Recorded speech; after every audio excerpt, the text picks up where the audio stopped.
Every Christmas night, single dad Daniel Hartfield sat by the fire, watching the snow fall through frosted windows, pretending to be fine, though the silence of his empty home grew louder each year since his wife's passing. The flickering flames cast dancing shadows across family photos he couldn't bring himself to take down. Then, on a stormy Christmas Eve, came a knock on the door. Outside stood a shivering mother and her little girl, soaked and starving, their breath forming desperate clouds in the frozen air. Daniel hesitated, his hand trembling on the doorknob, but when the child whispered, "Mister, can we stay just tonight?" something in him broke. He didn't know this one act of kindness would change all three lives forever. The wind howled against the wooden frame of Daniel Hartfield's cabin, a sound that had become as familiar to him as his own breathing. 6 years of hearing it alone. 6 Christmases since the accident. The small house sat at the edge of Millbrook, a town that went all out for the holidays, twinkling lights on every porch, wreaths on every door, carols drifting from the town square 2 miles down the road. Daniel's house remained dark. He sat in his worn armchair, the same one where Catherine used to curl up with her mystery novels. The fireplace crackled softly, barely warming the living room. On the mantel above, dusty frames held moments frozen in time. Catherine's bright smile at their wedding, her holding their infant son, Jacob, the 3 of them building a snowman right outside this very window. Jacob was 23 now, living in Seattle with his fiancée, building a life that didn't include awkward holiday visits with a father who'd become a ghost in his own home. Daniel understood. He'd pushed everyone away after the accident. It was easier than explaining the guilt, the what-ifs that chased him through sleepless nights. The clock on the wall ticked toward 8 p.m. Outside, fresh snow had begun to fall, thick flakes that would cover the town in white by morning. Christmas Eve was always the hardest. The memories came whether he wanted them or not. He remembered Catherine in this very room, hanging ornaments with such care, humming the first Noel off-key. She'd insisted on a real tree every year, filling the house with the scent of pine. She'd baked cookies with Jacob, leaving flower handprints on her apron and in her hair. She'd made everything feel alive. Daniel hadn't put up a tree in 6 years. The heating system rattled, another expense he kept putting off. The cabin was falling into disrepair, much like its owner. Paint peeled in the bathroom. A step on the porch had cracked last spring. The guest bedroom door no longer closed properly. He fixed what was necessary and ignored the rest. His dinner sat half-eaten on the side table, a frozen meal he'd heated and barely tasted. He'd stopped cooking real food when Catherine died. What was the point of making a proper meal for one person? The kitchen felt too big, too empty, too full of her ghost, stirring pasta sauce or chopping vegetables while telling him about her day at the library. The wind picked up, rattling the windows. The storm the weathermen had predicted was arriving right on schedule. Daniel pulled the flannel blanket tighter around his shoulders. He should add another log to the fire, but moving required effort he didn't have. His phone sat silent on the coffee table. Jacob had sent a text that morning. "Merry Christmas Eve, Dad. We're thinking of you." A kind gesture that somehow made the loneliness worse. His son was thinking of him from 2,000 miles away. Probably relieved he didn't have to actually be here, in this mausoleum of memories. Daniel picked up the photo from the side table, the last one taken before the accident. The 3 of them at the town's Christmas parade. Catherine wore a red scarf, her cheeks pink from the cold, her eyes sparkling with joy. Jacob, 17 then, had his arm around both parents, grinning at something outside the frame. Daniel looked happy. He barely recognized that version of himself. The accident played in his mind like a worn film reel. December 23rd, 6 years ago. Catherine driving home from the library in the evening. The roads already icy. A drunk driver ran a red light at the intersection by the old mill. She died before the ambulance arrived. Daniel had been home, wrapping presents, completely unaware that his world was ending 10 minutes away. He should have driven her. Should have insisted she leave work early. Should have done 1,000 things differently. The guilt was a constant weight, pressing down on his chest, making it hard to breathe. The fire popped, sending sparks up the chimney. Outside, the snow fell heavier now, coating the dead garden beds and the bird bath Catherine had loved. The town's church bells chimed in the distance, calling people to midnight mass. Daniel wouldn't go. He hadn't stepped inside a church since the funeral. What kind of God took someone like Catherine and left behind someone like him? A man who'd become a shell, going through the motions of life without really living. He worked his job at the hardware store, came home, ate, slept, repeated. Existing, not living. There was a difference. Though most days he forgot what it felt like to truly be alive. The storm intensified, wind screaming around the corners of the house. Snow began to pile against the windows. A night to be inside, to be safe, to be with family. Daniel was inside. He was safe. But he was not with family. He closed his eyes, listening to the storm, and wondered if maybe this year he should take down the photos. Maybe holding on to the past was keeping him prisoner. Maybe it was time to let go. But even as he thought it, he knew he wouldn't. The photos were all he had left. Without them, the house would be completely empty. He would be completely empty. The clock ticked toward 9. Soon it would be Christmas Day, another year marked by absence. Another night of pretending the silence didn't suffocate him. Daniel added a log to the fire with mechanical precision, watching the flames catch and grow. The light pushed back the darkness for a moment, but only for a moment. He settled back into his chair and waited for morning to come. The knock was so faint that at first Daniel thought he'd imagined it. A trick of the wind, a branch hitting the side of the house. He remained in his chair, staring at the fire. Then it came again, louder this time, deliberate. Daniel's heart quickened. Nobody came out here. Especially not on Christmas Eve. Especially not in a storm like this. He glanced at the clock, 9:30. He pushed himself up from the chair, his knees protesting. When had he gotten so old? The knock came a third time, urgent now, accompanied by a small voice. Please. Is anyone there? Daniel moved to the door, his hand hesitating on the knob. Through the frosted window panel, he could make out two shapes huddled on his porch. One tall, one small. He flicked on the porch light. The sight that greeted him drove the air from his lungs. A woman stood there, maybe 30 years old, holding a little girl against her hip. Both were soaked through, their thin jackets completely inadequate for the blizzard raging around them. The woman's dark hair was plastered to her face, her lips tinged blue. The child, perhaps 7 or 8, had her face buried in her mother's neck, tiny body shaking violently. Please, the woman said, her voice cracking. I'm sorry to bother you. I saw your light. We just need to get out of the cold. Just for a little while. Daniel should have said no. Should have directed them to the church shelter downtown. Should have kept his door closed. His life sealed off from the complications of strangers. But something in the woman's eyes, desperation mixed with fierce maternal protection, reminded him of Catherine and the little girl. When she turned her face toward him, her eyes were huge and terrified, her small voice a whisper that cut through every wall he'd built. Mister, can we stay just tonight? Mama's sick and I'm really cold. The wind gusted, nearly knocking them over. Snow swirled into the doorway. Daniel stepped back. Come in. Quickly, the woman hesitated, as if she couldn't quite believe what she was hearing. Then survival instinct took over, and she stumbled inside. Still clutching her daughter, Daniel shut the door against the storm.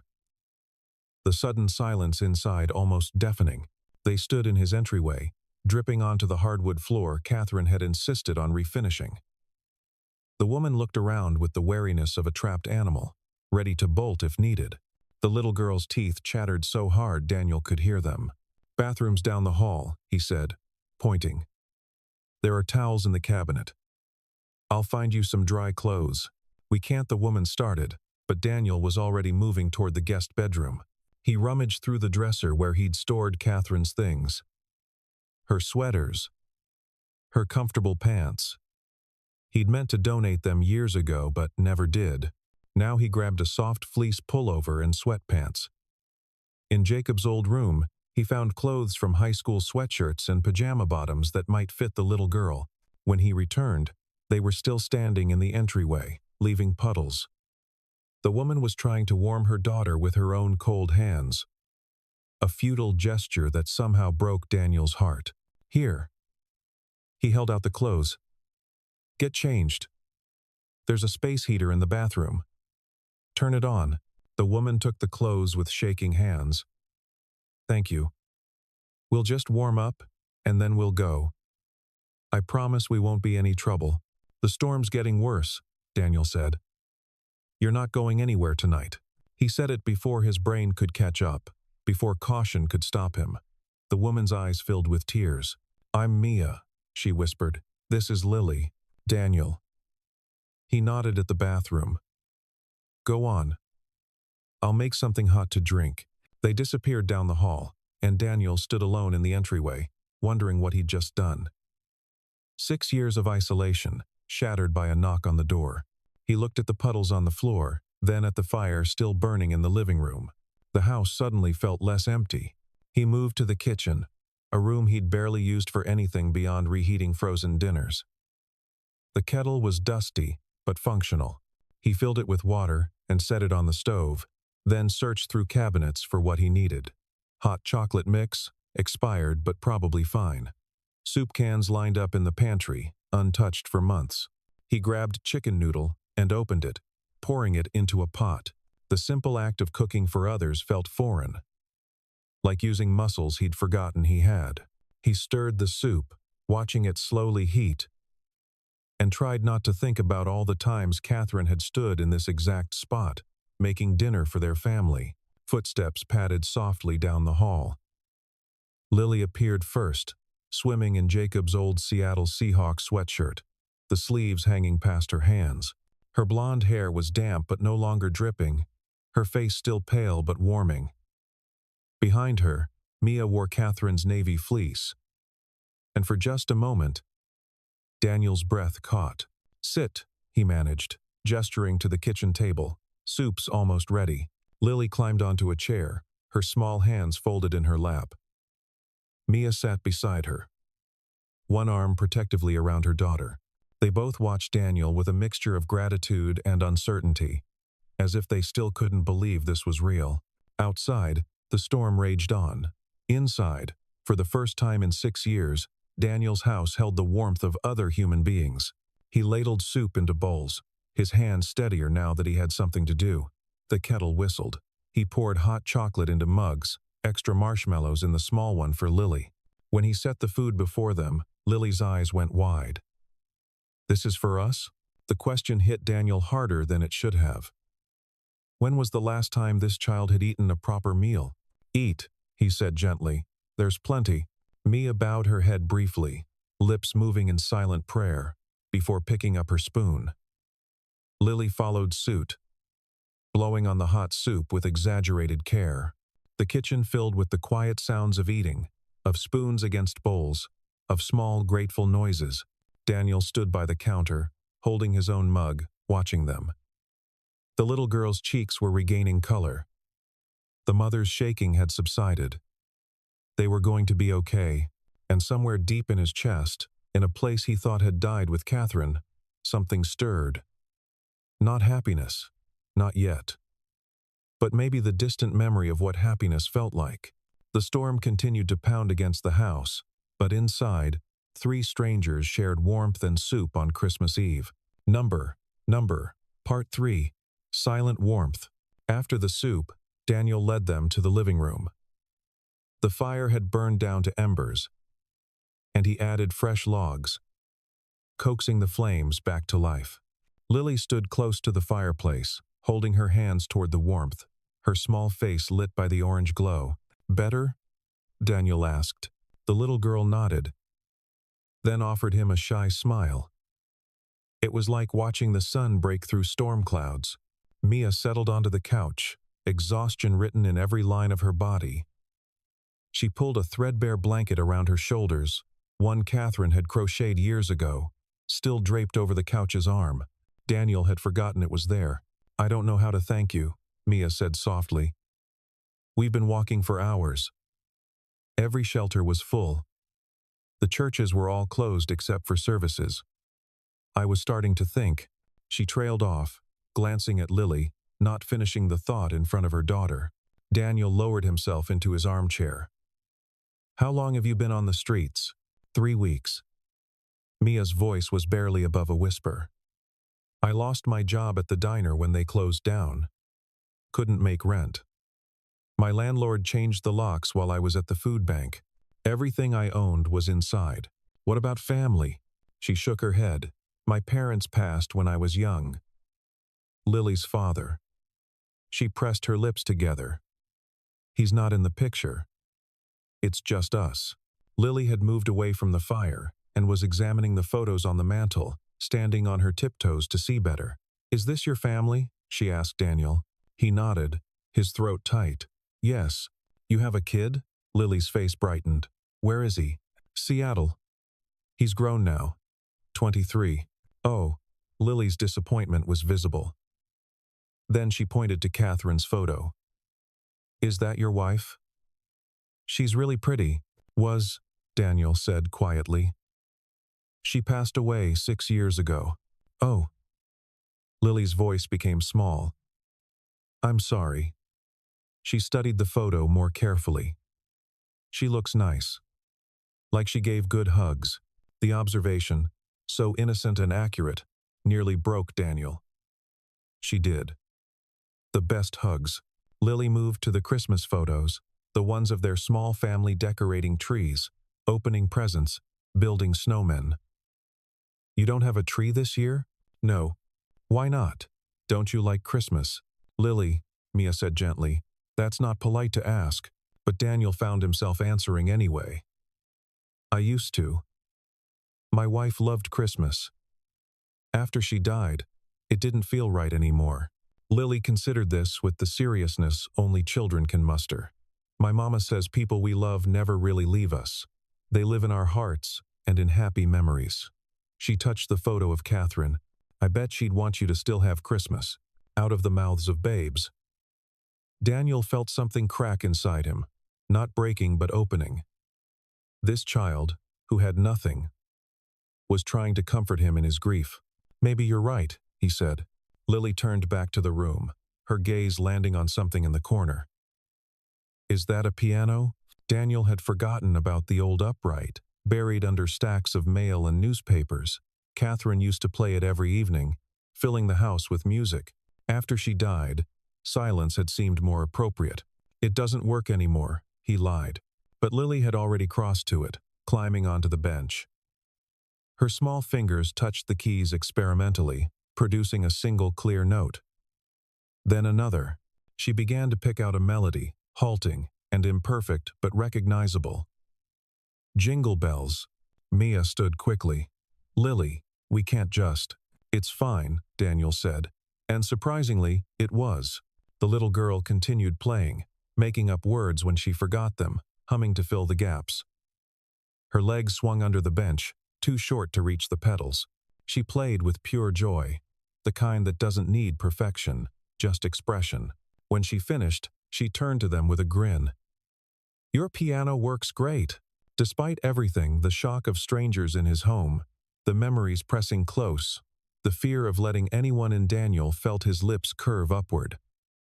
An actual smile, small but real. "I guess it does." Mia watched him with cautious hope. "She loves music. Before everything happened. She was taking piano lessons at school." "Play something else," Daniel heard himself say. Lily needed no further encouragement.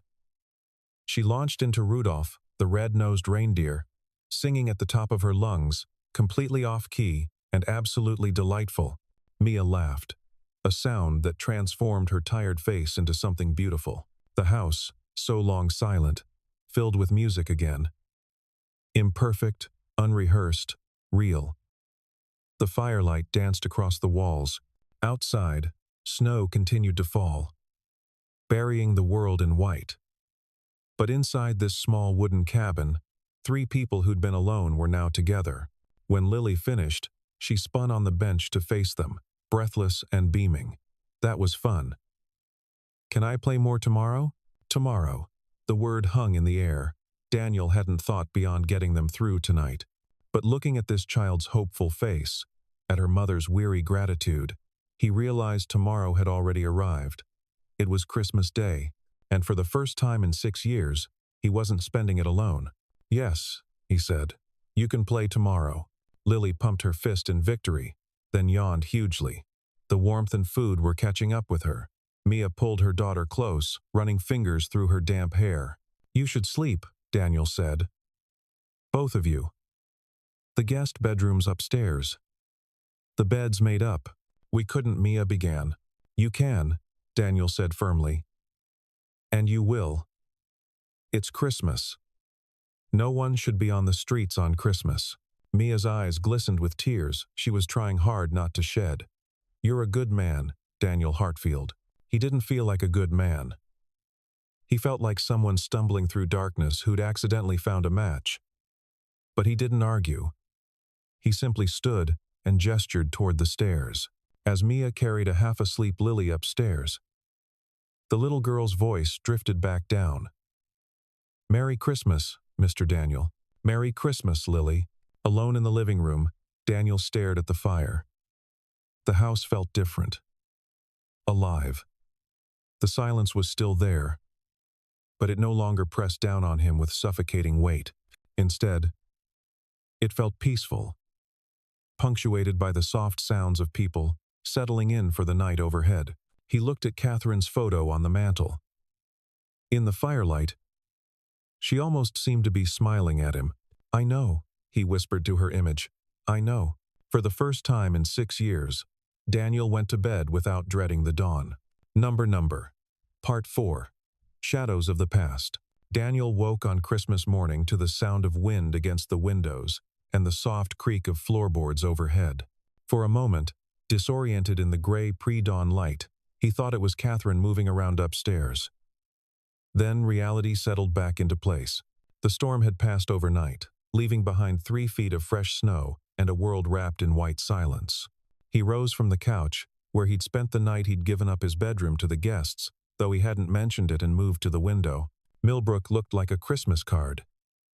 Snow blanketed everything, softening edges, hiding imperfections. Smoke rose from chimneys throughout the valley. Somewhere in town, families were waking up to open presents, to drink coffee and eat special breakfasts, to celebrate together. Daniel had almost forgotten what that felt like. The memories came anyway, as they always did. Christmas morning, 6 years ago. He'd woken to find Jacob already awake, 19 years old but still excited about presents. They'd made pancakes together, father and son working in comfortable silence, waiting for Catherine to wake up. But Catherine never woke up. She died 2 days before Christmas. They'd canceled everything. The presents went unopened. The tree came down. Jacob had flown back to college early, unable to bear the grief that permeated every corner of the house. Daniel had spent Christmas morning at the funeral home, making arrangements, answering questions, moving through a fog of shock that wouldn't lift for months. Every Christmas since had been a day to endure, not celebrate. He turned from the window, trying to shake off the weight of memory. In the kitchen, he started coffee by muscle memory alone. The rich smell filled the small space, something warm and normal in a world that had tilted off its axis the moment he'd opened his door last night. What was he doing? Taking in strangers, inviting them to stay, acting like he could help when he'd barely been able to help himself for 6 years. Mia and Lily deserved someone stronger, someone whole, not a broken man living in a shrine to the past. But even as he thought it, he heard Lily's voice from last night. People we love never really leave us. Catherine would have opened the door without hesitation. She'd always been the first to help, to volunteer, to see need and respond. She would have taken in Mia and Lily without a second thought. Would already be planning how to help them get back on their feet. Maybe that's what she'd want him to do now. Not close himself off, but open the door. Literally and figuratively. Footsteps on the stairs interrupted his thoughts.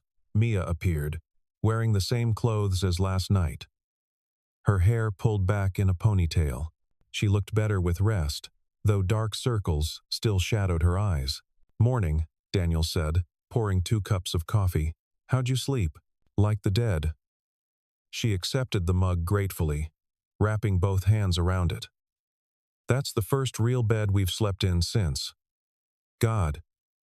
Since we lost our apartment. Thank you doesn't feel like enough. It's enough." Daniel leaned against the counter. "Lily still sleeping? Out cold. She's exhausted." Mia took a sip, closing her eyes. "This is really good coffee." They stood in silence for a moment.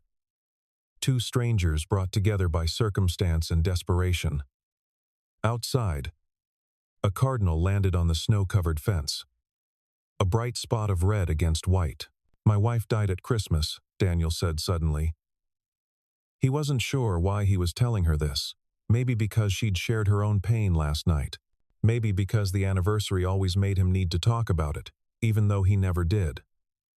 6 years ago today, actually. Car accident 2 days before. Mia's face softened with understanding. "I'm so sorry. Drunk driver. Wrong place, wrong time." She was coming home from work. He stared into his coffee. "I was here, wrapping presents. Didn't even know anything was wrong until the police came to the door. Daniel, I shut down after that. Pushed everyone away. My son. My friends. Everyone. This house became my prison." He looked up at her. "Last night was the first time I've talked to anyone beyond basic pleasantries in months." Mia set down her mug and moved closer, her voice gentle. "Grief doesn't have a timeline. No one can tell you when to be ready to move on. I know. But 6 years is a long time to be stuck." He gestured around the kitchen. "At the house beyond. I've been waiting for something to change. For it to get easier. But nothing changes when you just sit and wait. Maybe that's why we knocked on your door." Mia's smile was sad but warm. "Maybe we were all supposed to find each other." The idea seemed too neat, too much like fate, and Daniel had stopped believing in fate when Catherine died. But looking at this woman who'd been through her own hell, who'd kept fighting for her daughter, even when everything fell apart, he wondered if maybe there was something to it. "Tell me your story," he said. "How did you end up here?" Mia refilled her coffee and settled at the kitchen table. Daniel joined her, and she began to speak, her voice quiet but steady. She'd grown up in foster care after her parents died in a house fire. Aged out of the system at 18 with no support network. Met Lily's father when she was 21, thought she'd found love and stability. Instead, she'd found abuse. When she got pregnant, things got worse. The day after Lily was born, while he was still in the hospital, Mia had left with nothing but her newborn daughter and the clothes on her back. She'd worked her way up from nothing. Waitressing, cleaning houses, taking any job she could find while raising Lily alone. They'd had a small apartment. Not much. But it was theirs. Lily had started school. Things were looking up. Then the diner closed. In a small town like Millbrook, jobs didn't grow on trees. Mia had burned through her tiny savings in 2 weeks. Fell behind on rent. The landlord, who'd been understanding at first, reached his limit. 3 weeks ago, she'd come home from the food bank to find her locks changed and their belongings gone, claimed as payment for damages. Everything they owned, gone in an instant. "We've been trying to get into shelters. But everything's full this time of year," Mia finished.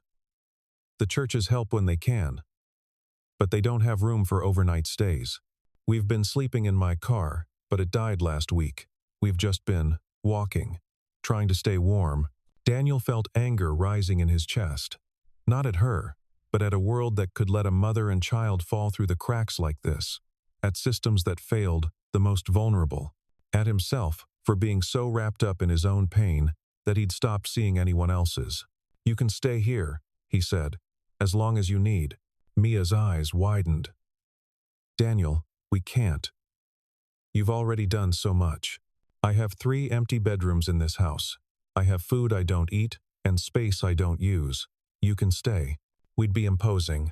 On what? My misery. The words came out harsher than he intended, but they were true. Mia, you knocked on my door last night and reminded me that there's still life beyond these walls. That's worth more than a room and some meals. Tears spilled down Mia's cheeks. I don't know what to say. Say yes. At least until you figure out your next step. Let me do this. She wiped her eyes, laughing a little through the tears. Catherine would be proud of you. Maybe. Daniel stood, feeling lighter than he had in years. Now, we should probably figure out breakfast before Lily wakes up and raids my kitchen. As if summoned, small footsteps sounded on the stairs. Lily appeared in the doorway, drowning in Jacob's old pajamas, her hair sticking up in all directions. She looked around the kitchen with wonder, as if she couldn't quite believe it was real. Is it really Christmas? She asked in a small voice. Daniel glanced at the clock. 6:30 a.m. Yes, it really is. Lily's face broke into a smile. Best Christmas ever. She'd been sleeping in a car a week ago. Now she was in a warm house, safe and fed. For her, this was a miracle. Maybe for all of them, it was. After breakfast, scrambled eggs and toast, simple but eaten with gratitude, Lily wandered back to the living room. Daniel was washing dishes when he heard her gasp, "Mr. Daniel." "Come look." He dried his hands and followed her voice. Lily stood at the front window, her nose pressed against the glass, her breath fogging the pane. "Look at all the snow. It's so pretty." The world outside sparkled in the morning Sunday. Snow clung to every branch, every fence post, every surface. The storm had transformed everything into something magical. "Can we go outside?" Lily turned to him with pleading eyes. "Please?" Mia appeared behind them. "Lily, we don't have boots or proper coats. There's stuff in the garage," Daniel heard himself say. Catherine's winter gear and Jacob's old snow clothes might still fit. 20 minutes later, they were bundled up and stepping out into the pristine snow. Lily shrieked with delight, immediately falling backward to make snow angels. Mia laughed, the sound carrying across the silent landscape, and joined her daughter. They lay side by side, moving their arms and legs, leaving imprints in the fresh powder. Daniel stood on the porch, watching them, his chest tight with emotion he couldn't name. When was the last time he'd heard laughter in his yard? When was the last time he'd seen joy this pure, this uncomplicated? "Mr. Daniel, you have to make one too," Lily called. "I don't think." "Please." He looked at her snow-covered face, at Mia's encouraging smile, and felt his resistance crumble. With a sigh that was mostly for show, he waded into the snow and lay down between them. The cold immediately soaked through his jacket, but he didn't care. He moved his arms and legs, creating his own angel. Above him, the sky was impossibly blue, unmarred by clouds. The sun warm on his face despite the cold all around. Catherine would have loved this. The thought came without the usual stab of pain. Instead, it felt like a gentle observation, a truth that existed alongside his present moment rather than drowning it. "Now we have to get up without ruining them," Lily instructed seriously. "On 3. 1, 2, 3. They all rolled away from their angels and stood, surveying their work. 3 figures pressed into the snow, side by side. A family of angels, if only for a moment. "They're perfect," Mia said softly, looking at Daniel. He couldn't speak past the lump in his throat, so he just nodded. Lily had already moved on to her next project. "We need a snowman, a really big one." They spent the next hour rolling snow, building the classic 3-tier snowman. Daniel contributed his old scarf and hat. Lily found stones for eyes and buttons. Mia created a carrot nose from a stick. Not having an actual carrot, their snowman was lopsided and a bit rough. but he stood proudly in the front yard, the first bit of Christmas decoration Daniel's house had seen in years. "He needs a name," Lily declared, hands on her hips. "How about Frosty?" Mia suggested. "Too obvious." Lily circled the snowman thoughtfully. "He looks like a Bernard." "Yes, Bernard the snowman." "Bernard it is," Daniel agreed. They trudged back inside, cheeks pink from cold, snow melting in the entryway. The house felt alive with their chatter and movement. With wet mittens drying by the fire and the smell of hot chocolate Daniel made without even thinking about it. As they warmed up by the fireplace, Lily noticed something in the corner. "Mr. Daniel, what's in that closet?" Daniel followed her gaze to the hall closet. His heart sank. Just storage. But Lily was already up, opening the door. She gasped. "It's a Christmas tree. And decorations." He'd forgotten they were in there. After Catherine died, Jacob had boxed everything up, unable to throw it away but needing it out of sight. The artificial tree, the lights, the ornaments they'd collected over years of marriage, all gathering dust for 6 years. "Can we put it up?" Lily looked at him with such hope. "Please? It's Christmas. And your house needs a tree." Daniel wanted to say no. Wanted to close that closet and seal away the memories. But Mia's gentle hand on his shoulder steadied him, and Lily's excitement was infectious. "Okay," he said quietly. "We can put up the tree." The next few hours passed in a blur of activity. They assembled the artificial tree in its usual corner by the window. Daniel untangled light strings while Mia tested bulbs, replacing ones that had burned out. Lily carefully unwrapped each ornament, asking about the story behind them. "This one?" She held up a homemade clay handprint. "Jacob made that in 1st grade," Daniel said, his voice rough. "His teacher had all the kids make ornaments for their parents. It's nice. He had little hands." Lily hung it carefully on a branch. Slowly, the tree came to life, lights twinkling, ornaments catching and reflecting the glow. With each addition, Daniel felt something inside him shift, not forgetting he would never forget, but making room. Room for new memories, alongside the old. Catherine would want this. She would want the house filled with light and life again. She would want him to keep living, not just existing. When the last ornament was hung, they stood back to admire their work. The tree glowed in the corner, beautiful and imperfect, just like everything else in this makeshift family's Christmas. "We should sing a carol," Lily announced. "That's what you do when you finish the tree." She moved to the piano without waiting for agreement and began pecking out Silent Night. Her playing was halting, her singing off-key, but she poured her whole heart into it. Mia joined in, her voice clear and pretty. After a moment, Daniel added his own voice, rusty from disuse but willing to try. "Silent night, holy night, all is calm, all is bright." As they sang, snow began to fall again outside, gentle flakes drifting past the windows. The fire crackled.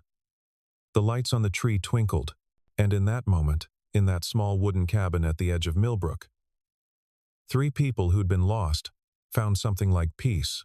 When the song ended, Lily threw her arms around Daniel's waist. "Thank you for the best Christmas ever, Mr. Daniel." He hugged her back, this small person who'd stumbled into his life, and reminded him how to feel. "Thank you for knocking on my door." Over Lily's head, his eyes met Mia's. She smiled at him, and he saw his own wonder reflected back. Neither of them had expected this. Neither had been looking for it. But sometimes the best gifts are the ones that arrive unannounced, in the middle of a storm. When you've stopped believing in miracles. "I haven't felt this much like Christmas in years," Daniel admitted. "Neither have we," Mia said softly. They ordered pizza for dinner, the only place open on Christmas, and ate in the living room by the light of the tree. Lily fell asleep on the couch, full and warm and safe. Mia covered her with Catherine's crocheted blanket. Daniel looked at the scene before him. The tree, the sleeping child, the woman who'd brought light back into his darkness. 6 years ago, he'd lost everything. But maybe, just maybe, He was finding something new. Not a replacement. Never that. But a new chapter. A different kind of family. And for the first time since Catherine's death, that didn't feel like a betrayal. It felt like exactly what she would have wanted for him. The day after Christmas dawned gray and quiet. Daniel woke on the couch again, the house still and peaceful. For a moment, he lay there, listening. The soft sounds of breathing from upstairs told him Mia and Lily were still asleep.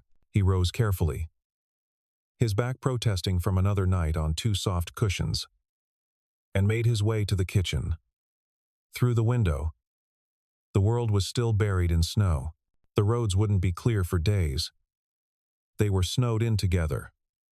Whether by accident or design, the coffee was just beginning to brew when he heard footsteps on the stairs. Mia appeared, already dressed, her hair pulled back. "Morning," she said. But her voice was different. Distant. "Can we talk?" Daniel's chest tightened. He knew that tone. He'd heard it before. From Jacob. From friends who'd tried to help him after Catherine died. It was the voice people used when they were about to leave. They sat at the kitchen table, steaming mugs between them. Outside, a light snow had begun to fall again. "You've been so kind," Mia began, not meeting his eyes. "More than we had any right to expect. You gave us shelter, food, warmth.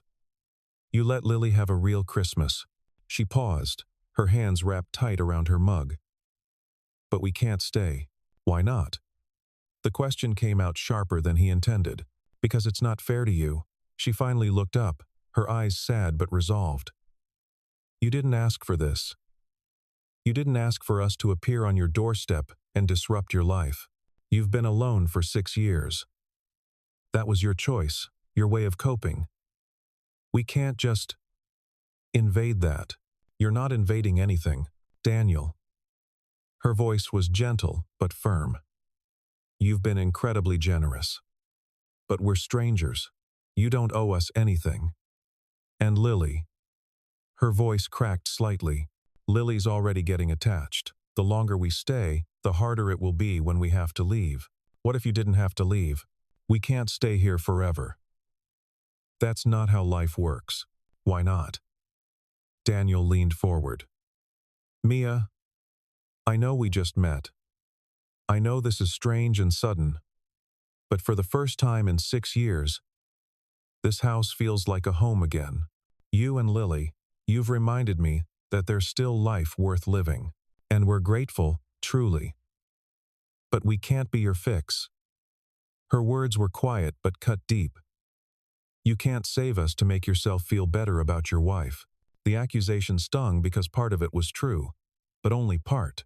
"That's not what this is," he said carefully. "Or maybe it started that way.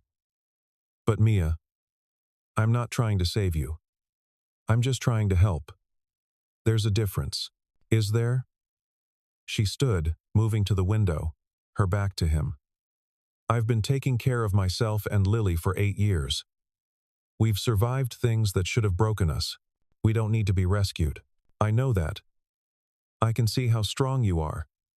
How strong you've had to be." Daniel joined her at the window. "But strength doesn't mean you have to do everything alone. It doesn't mean you can't accept help when it's offered. Help is one thing. This is different." She turned to face him. "You're offering us a home, Daniel. That's not temporary help. That's a commitment. And I can't accept that from someone who's still grieving. Catherine would want me to do this. Maybe. But you have to want it too. Not because of her memory. Because of who you are now." Today, they stood in silence, the weight of unspoken things hanging between them. Daniel thought about the last 6 years. The isolation.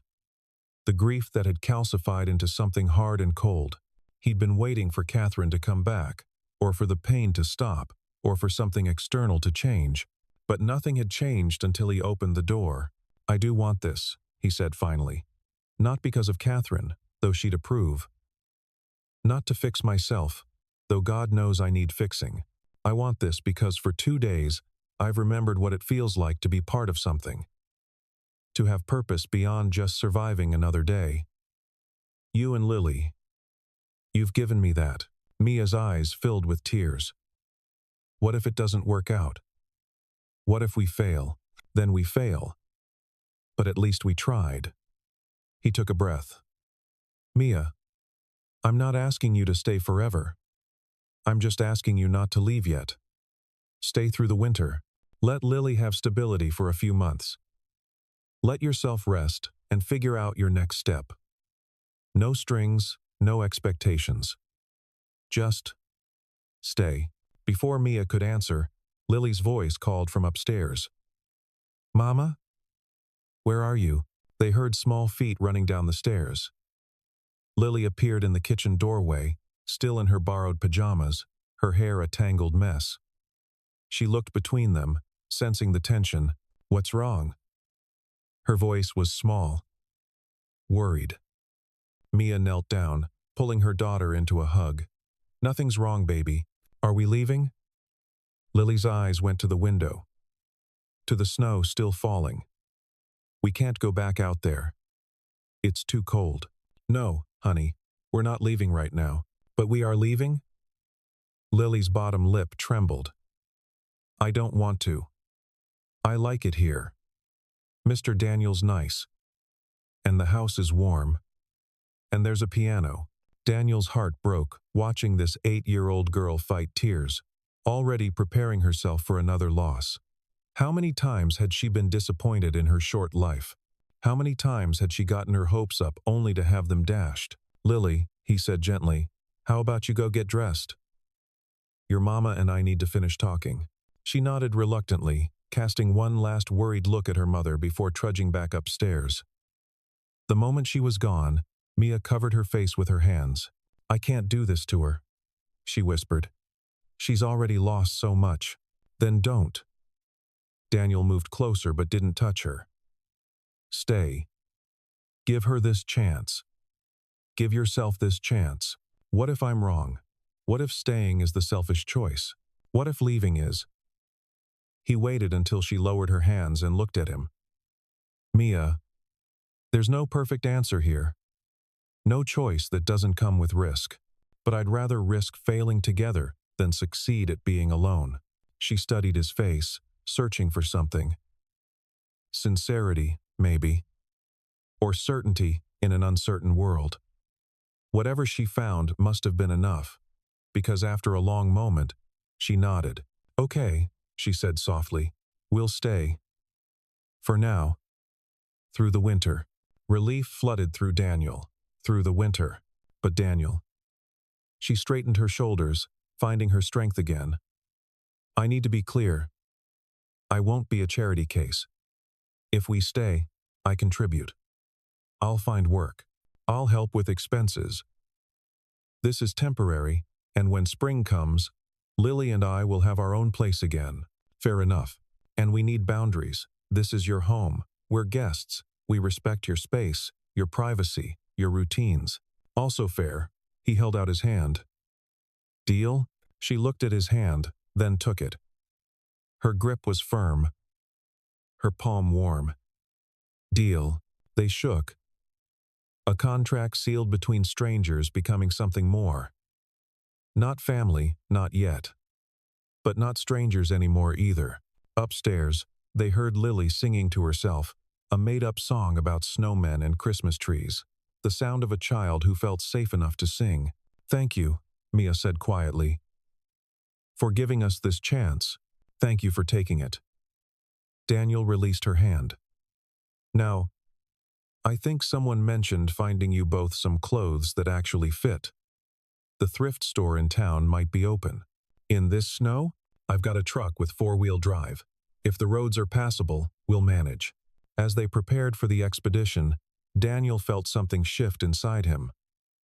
A lightness he'd forgotten existed. He wasn't fixed. Grief didn't work that way. But for the first time in 6 years, he had a reason to face the day beyond just getting through it. He had people depending on him, not as a burden, but as partners in whatever this new arrangement might become. Catherine's voice echoed in his memory. Life is for the living, Daniel. Promise me you'll remember that. He'd broken that promise for 6 years. But maybe, with Mia and Lily's help, he could finally start keeping it.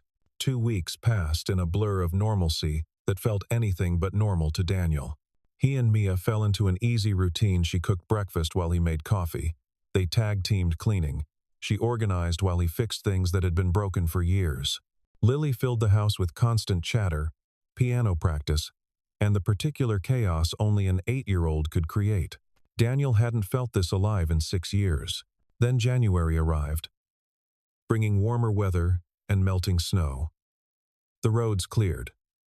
The town came back to life after the holiday shutdown, and reality began to creep back in. Mia started spending hours on Daniel's laptop, searching for jobs, filling out applications. Her determination was admirable. But Daniel found himself hoping, selfishly, that nothing would come through too quickly. He'd grown accustomed to having them there. The house felt right with 3 people in it. One morning in mid-January, he woke to find Mia already dressed, her small backpack packed. "I have an interview," she explained, seeing his confusion. "At the new hotel, out by the highway. Housekeeping position. The bus runs out there now that the roads are clear. I can drive you." "No, it's okay. I need to do this myself." She smiled, but it didn't quite reach her eyes. "Wish me luck?" "Good luck." She kissed Lily's forehead. The girl was still asleep and headed out into the gray January morning. Daniel stood at the window, watching the bus carry her away, and tried to ignore the unease settling in his chest. She came back 8 hours later, exhausted but with a job. She started the next day, working long shifts that had her leaving before Lily woke and returning after dinner. The house felt emptier with her gone, even with Lily there chattering away. Daniel took over more childcare duties. He walked Lily to the bus stop for school, made her lunch, helped with homework. The domesticity of it should have felt strange, but it didn't. It felt natural, like slipping into clothes you'd forgotten you owned. But Mia was pulling away. He could feel it. She was polite, grateful, friendly, but distant. She spent her evenings in her room, looking at apartments, she said, saving every penny from her new job, planning their exit strategy. 3 weeks after she started working, she came home with news. "I found a place," she announced over dinner. "It's small, just a studio, but it's in town. Close to Lily's school and my work. I can move in February 1st. February 1st, 10 days away." "That's great," Daniel said, trying to mean it. "I'm happy for you." Lily looked between them. Her fork paused halfway to her mouth. "We're leaving? We always were, baby," Mia said gently. "This was temporary. Remember? But I like it here." Lily's voice was small. "Can't we stay? We've imposed on Mr. Daniel long enough." "It's not an imposition," Daniel said. "Daniel." Mia's voice held a warning. They'd had this argument before, always in whispers when Lily was asleep. "We had a deal. Through the winter, you said. I'd find work, get on my feet. That's what I've done." "I know. But, no buts. We're leaving February 1st. She stood abruptly, clearing her plate. "Lily, go start your bath, please." Lily trudged upstairs, shoulders slumped. The moment she was gone, Daniel stood to face Mia. "Talk to me. Really talk to me. What's going on?" "Nothing's going on. I'm doing exactly what we agreed I'd do." "You're running." She spun to face him, anger flashing in her eyes. "I'm not running. I'm being realistic. We're not your family, Daniel. We're not a replacement for what you lost. I never said you were. You didn't have to." Her voice softened, the anger draining away. "But that's what this has become. You're holding on to us because we fill the empty spaces in your house. That's not fair to anyone, especially Lily. You think I'm using you? No. I think you're a good man trying to do the right thing. But the right thing is letting us go. What if I don't want to?" The question hung between them. Mia's expression crumbled for just a moment, vulnerability breaking through before she rebuilt her walls. It doesn't matter what you want. Or what I want. I have to think about my daughter. She moved to the sink, gripping the edge. Lily's already too attached. The longer we stay, the more it'll hurt when we leave. And we will leave, Daniel. This isn't our home. It could be. No. She turned, and there were tears in her eyes now.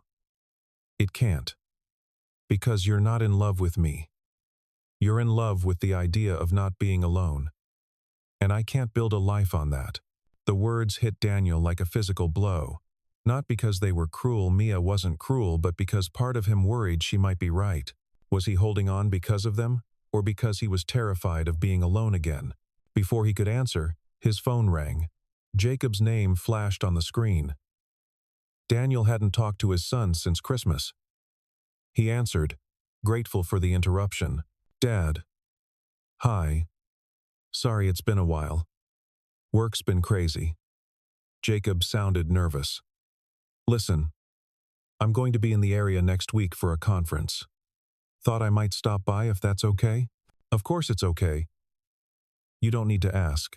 I know, but after last time... Jacob trailed off. Last time had been 2 years ago. Jacob had visited for a weekend, spending most of it gently suggesting Daniel see a therapist, sell the house, move somewhere new. They'd argued. Jacob had left early. They'd barely spoken since. I'd love to see you, Daniel said, and meant it, really. Okay. Good. Relief flooded Jacob's voice. I'll text you the details. And Dad? I love you. Love you too, son.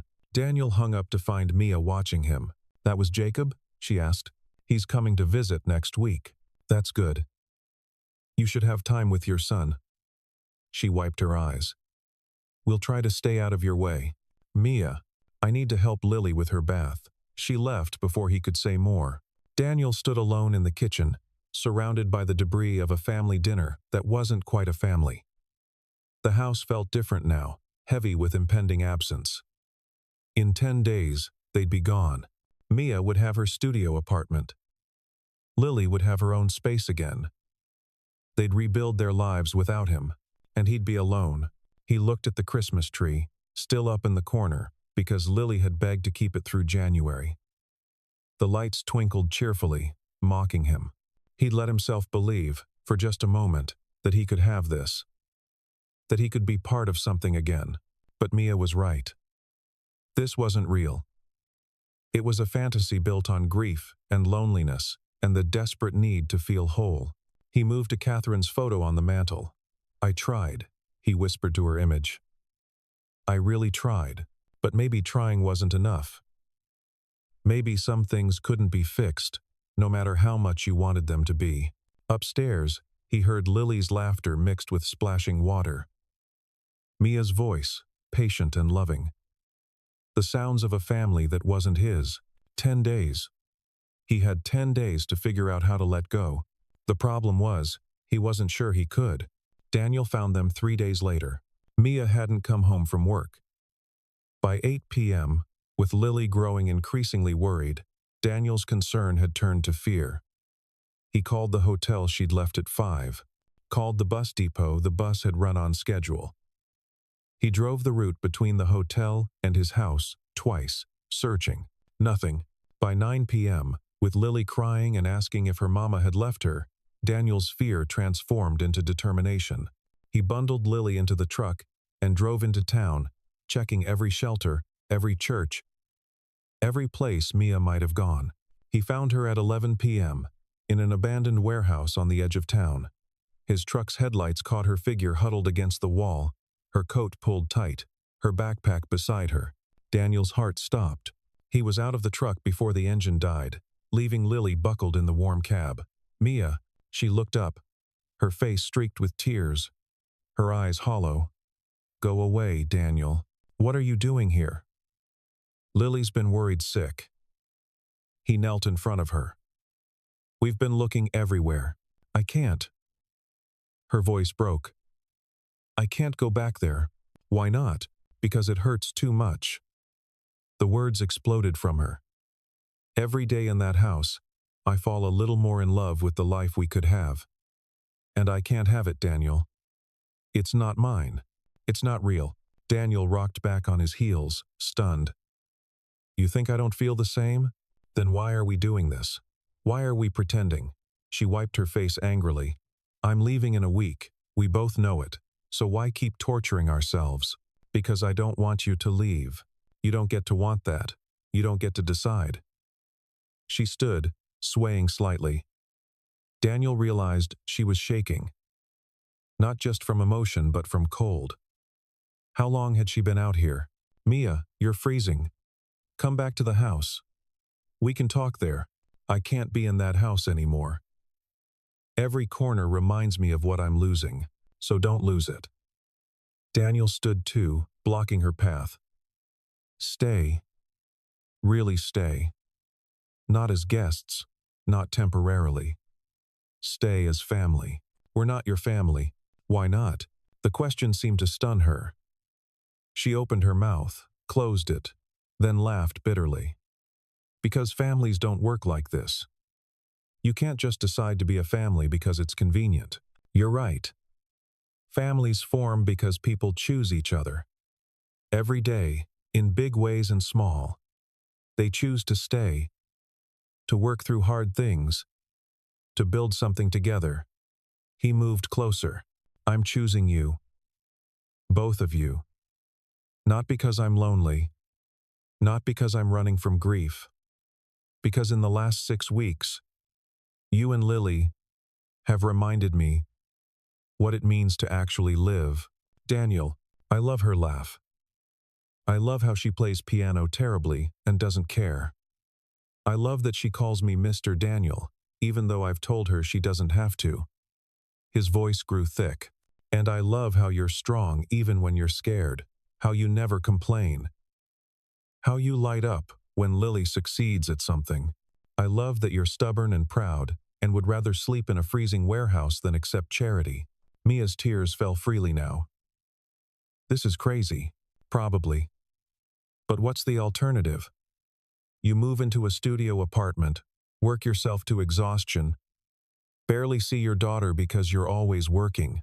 Lily loses another home, another person she's attached to. I go back to existing in an empty house, waiting to die. That's not fair. Life isn't fair. But we have a choice about what we do with the unfairness." Daniel took her cold hands in his. "I'm not saying this will be easy. I'm not saying I'm not still grieving Catherine. Because I am, and probably always will be. But grief doesn't mean I can't also love again. It doesn't mean I can't have a family again. We barely know each other. Then we'll get to know each other. For real this time, without you planning your escape." He squeezed her hands gently.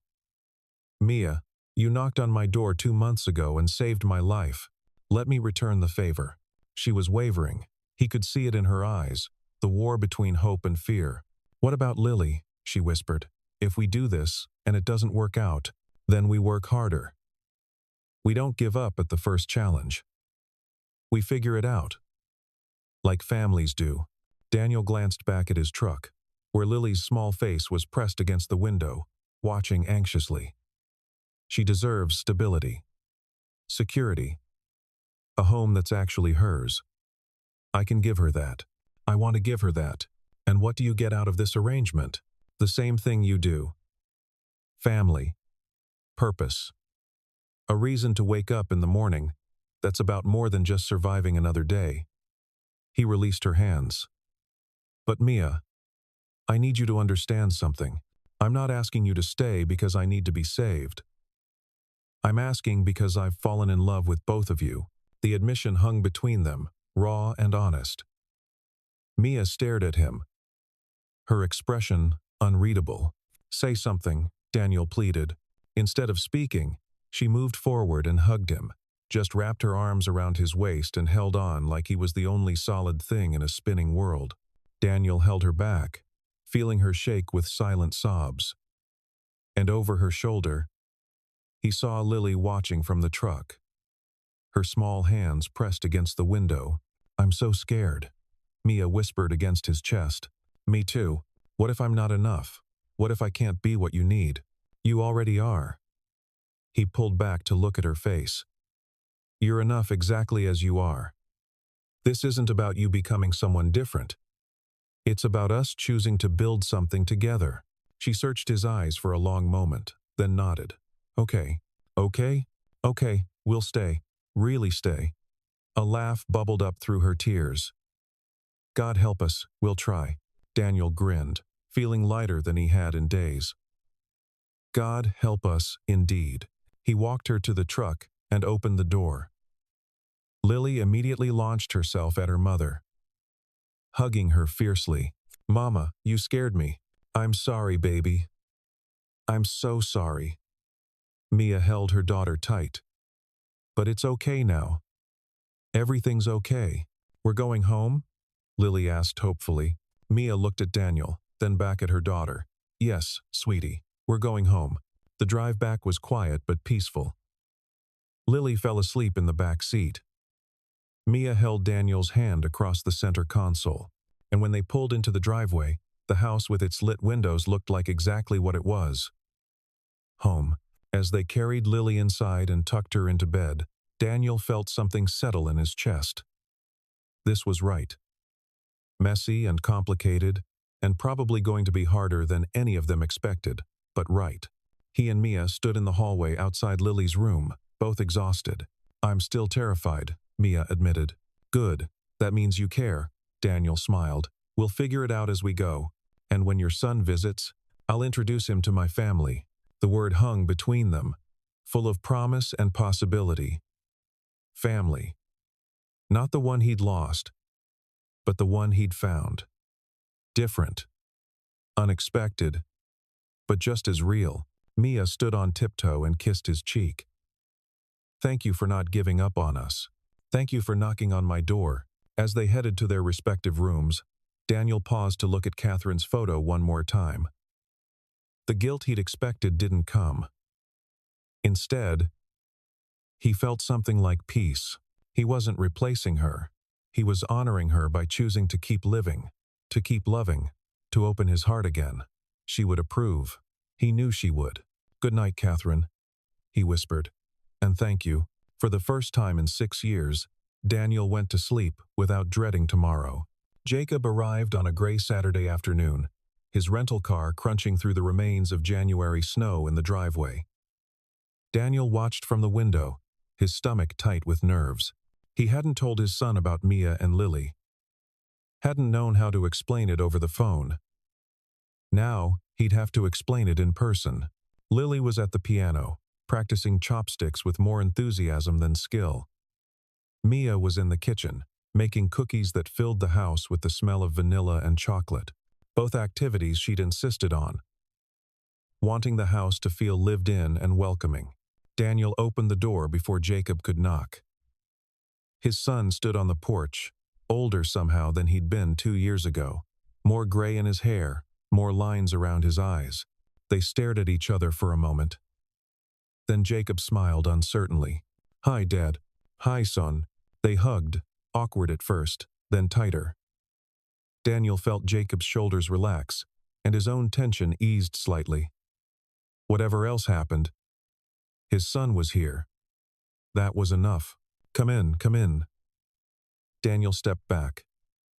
"You must be tired from the drive." Jacob entered, looking around the house with obvious surprise. The Christmas tree was finally gone. But evidence of life remained everywhere. Lily's backpack by the stairs, Mia's shoes by the door, the smell of baking, the sound of piano playing. "Dad?" Jacob's voice held confusion. "Do you have company?" Before Daniel could answer, Lily appeared in the living room doorway. She stopped short, seeing a stranger, then remembered her manners. "Hello," she said politely. "I'm Lily." "Are you Mr. Daniel's son?" Jacob looked from the little girl to his father, his expression a mix of shock and questions. Yes. I'm Jacob. He talks about you a lot." Lily's shyness evaporated. He says you live in Seattle, and you're very smart, and he misses you. Despite everything, Jacob smiled. Does he now? Mia appeared behind Lily, wiping flour-dusted hands on a towel. She took in the situation immediately and extended her hand to Jacob. You must be Jacob. I'm Mia. It's nice to finally meet you. Jacob shook her hand automatically, but his eyes kept darting to Daniel with clear confusion. Finally, meet me? Why don't we sit down? Daniel suggested. I have some things to explain. They gathered in the living room, Daniel in his usual chair, Mia and Lily on the couch, Jacob in Catherine's old reading chair. The seating arrangement itself spoke volumes. Jacob noticed, his jaw tightening. Daniel took a breath and began. He told the story simply. The knock on Christmas Eve, the decision to help. The weeks that followed. He left out the complicated emotional parts, focusing on facts. But even facts painted a picture. So they've been living here for 6 weeks? Jacob said carefully when Daniel finished. Yes. And they're staying? Yes. Jacob stood, his polite mask slipping. Dad, can I talk to you? Alone? Daniel followed his son into the kitchen. Through the doorway, he could see Mia put her arm around Lily, pulling the girl close. They both looked worried. What the hell are you doing? Jacob kept his voice low but urgent. You took in strangers? Dad, they could be anyone. They could be scamming you. They're not. You don't know that. You're vulnerable, you're lonely, and they're taking advantage. Jacob, Mom's been gone 6 years, and suddenly you're playing house with the first people who show up on your doorstep? Jacob's face was flushed. This isn't healthy, Dad. Daniel felt his own anger rising. Don't talk about what's healthy when you've barely spoken to me in 2 years. That's not fair, isn't it? You left, Jacob. After the funeral, you went back to college and never really came back. Oh. You visited occasionally, but you were always looking for the exit. Like being around me was too hard, too painful. Jacob's face crumpled. Because watching you shut down was killing me.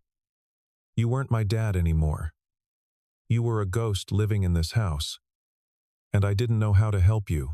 The honesty of it cut through Daniel's anger. He sank into a kitchen chair, suddenly exhausted. I know. I'm sorry. I pushed everyone away, including you. So what is this then? Penance? Jacob gestured toward the living room. You're trying to build a new family because you destroyed the old one?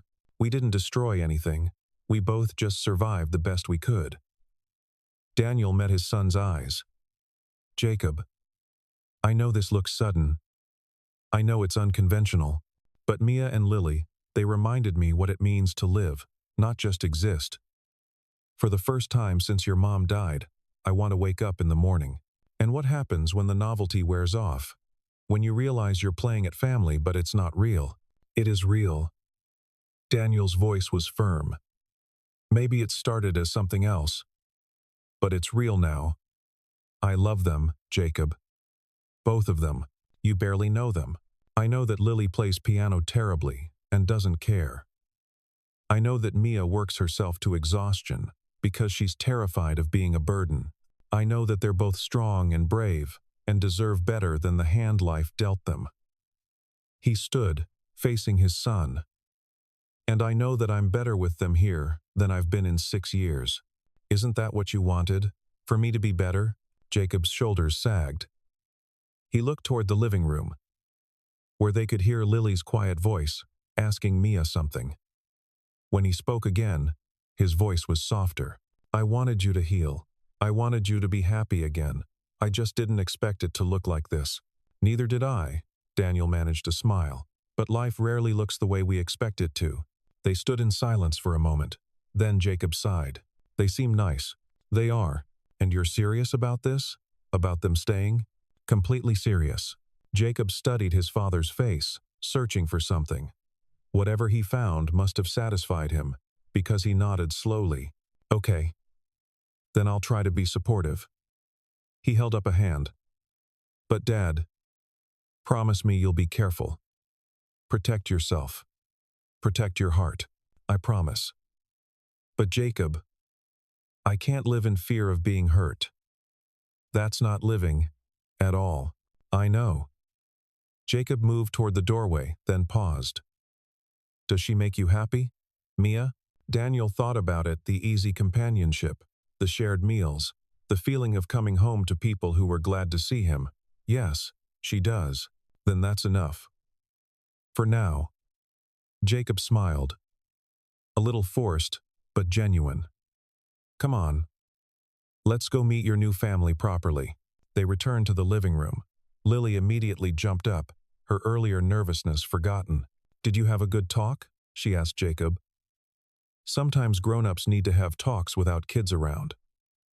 That's what my mama says. Jacob laughed, despite himself. Your mama is very wise. I know. Lily took his hand with the confidence of a child who decided to like someone. Want to see my room? Mr. Daniel says I can paint it any color I want. I'm thinking purple. Or maybe rainbow. Can you paint a room rainbow? I guess so. Jacob looked to Daniel for help. Go ahead. Daniel smiled. She'll talk your ear off. But that's part of her charm. As Lily dragged Jacob upstairs, chattering about rainbow rooms and her piano lessons and everything else in her 8-year-old world, Mia moved to stand beside Daniel. That went better than I expected, she said quietly. He's suspicious but trying. That's all I can ask. Daniel took her hand. Thank you for the cookies. And for being here. Where else would I be? They stood together, watching the stairs where they could hear Lily's excited voice and Jacob's patient responses. The house felt full, alive. This strange, cobbled-together family that shouldn't work but somehow did. When Jacob came back downstairs an hour later, he looked exhausted but amused. She has a lot of energy. Tell me about it, Mia said with a smile. But she's already crashed twice today, so she'll be out cold by 8. The cookies smell amazing, Jacob ventured. They're almost done. Stay for dinner? It's nothing fancy, just pasta. But there's plenty. Jacob glanced at his father, who nodded encouragingly. I'd like that. Thank you. As Mia headed back to the kitchen and Lily came thundering downstairs to show Jacob her homework, Daniel felt something settle in his chest. Jacob was here, meeting the people who'd become his family. It wasn't perfect, and it would take time for everyone to adjust, but they were trying. That night, they ate dinner together, 4 people around Daniel's table, talking and laughing. Jacob told stories about Seattle. Lily asked a million questions. Mia quietly observed, occasionally catching Daniel's eye with a small smile. After dinner, as Jacob was getting ready to leave for his hotel, he pulled Daniel aside. I'm still processing all this, he admitted. But Dad, I haven't seen you this alive in years. So whatever this is, whatever you're building here, I'm going to trust you. Thank you, son. That means everything. Just promise me one thing. If you're going to do this, really do it. Don't half-ass it. They deserve better than that. I promise. They hugged goodbye, and as Daniel watched Jacob drive away, he felt like a weight had lifted. His son's blessing wasn't complete, but it was a start. Inside, Lily was already asleep on the couch. Mia covered her with a blanket, then turned to Daniel. Your son loves you very much. I know. I'm lucky. We all are. She moved into his arms, and they stood there in the quiet house, holding each other.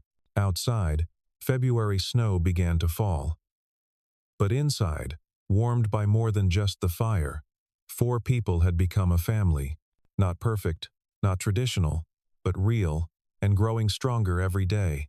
The December wind howled outside, but inside Daniel Hartfield's house, warmth and laughter filled every corner. Christmas music played softly from the old stereo. Lily had convinced him to buy a new sound system, but he'd drawn the line at getting rid of Catherine's vintage equipment. Daniel stood at the stove, attempting to flip pancakes while Lily helped by adding chocolate chips to the batter. She'd grown in the past year taller, more confident, her blonde hair now touching her shoulders. She chattered constantly about school, about piano recital, about the soccer team she'd joined in fall. "Careful with those chips," he warned as she dumped in a handful. "That's supposed to feed all of us. But chocolate makes everything better." She grinned up at him, and Daniel's heart squeezed. When had she started calling him Dad instead of Mr. Daniel?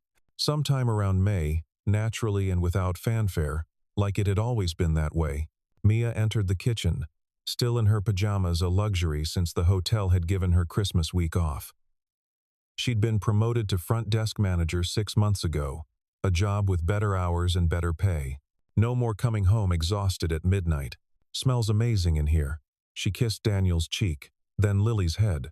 "Are we making enough for Jacob and Claire?" "Double batch." Daniel poured more batter onto the griddle. "They should be here by 10. Jacob had visited 4 more times over the past year, each visit easier than the last. He'd brought his fiancée, Claire, in October, and she'd fit right in, spending hours with Lily teaching her to braid hair and gossiping about Jacob's terrible cooking. The wedding was set for June, and Lily had already been asked to be a junior bridesmaid. The house itself had changed.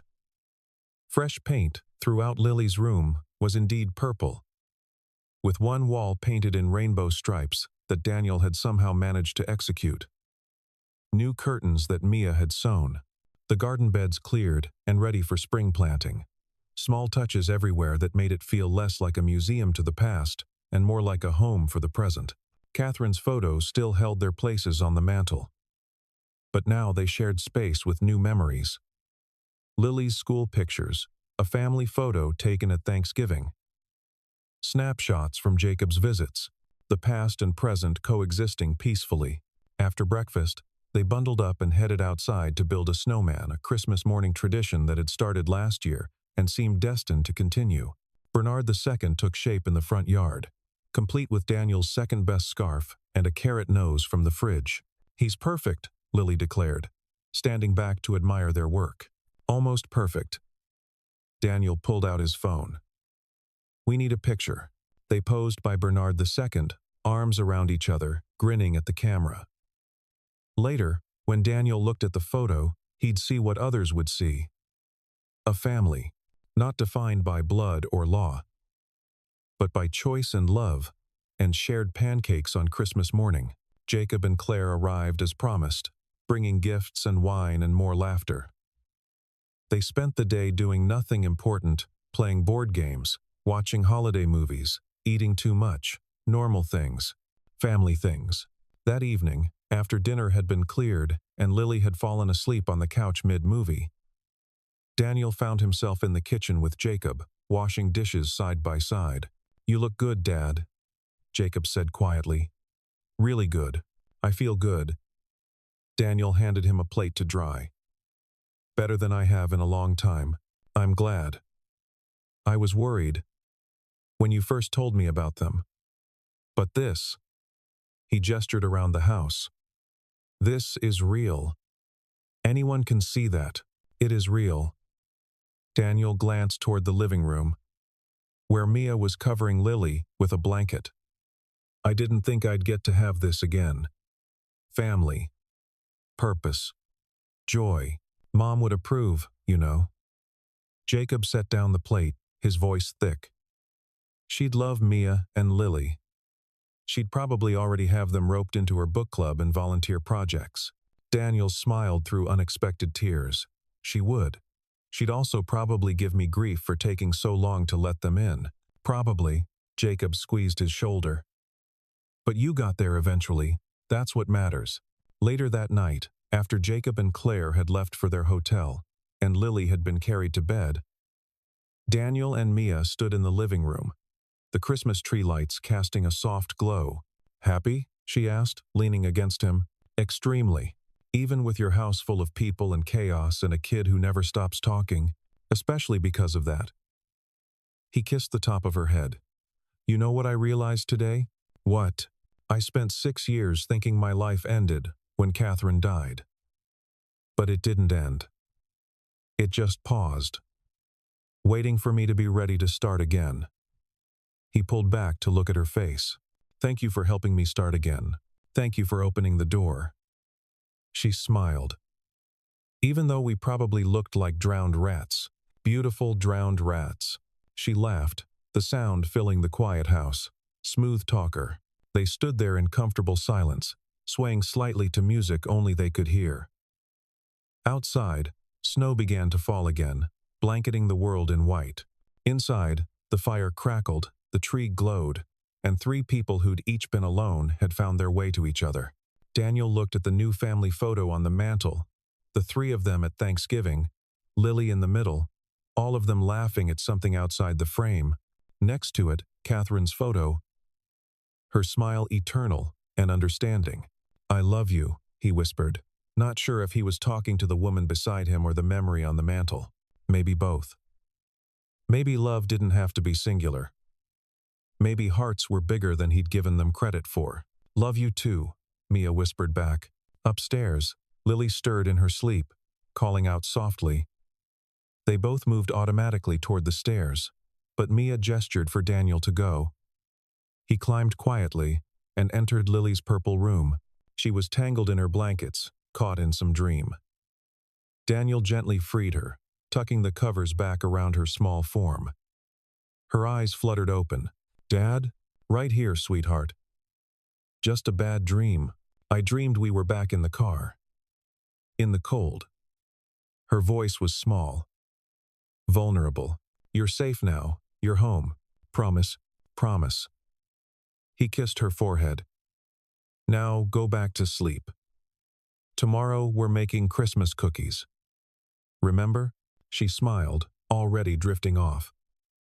"With chocolate chips?" "With all the chocolate chips." Daniel stayed until her breathing evened out, then returned downstairs. Mia had turned off most of the lights, leaving only the tree glowing in the darkness. "She okay?" Mia asked. "Bad dream. But she's fine now." He settled onto the couch, and Mia curled up beside him. "She called me Dad. She's been calling you that for months." "I know. But it still gets me every time." He wrapped his arm around her. "I never thought I'd be a father again. Thought that chapter was closed. Life has a way of surprising us." They sat in the peaceful dark, watching the tree lights blink on and off, listening to the house settle around them. This house that had been a tomb and was now a home. This family that had formed from loneliness and desperation and one act of kindness on Christmas Eve. "Do you ever wonder?"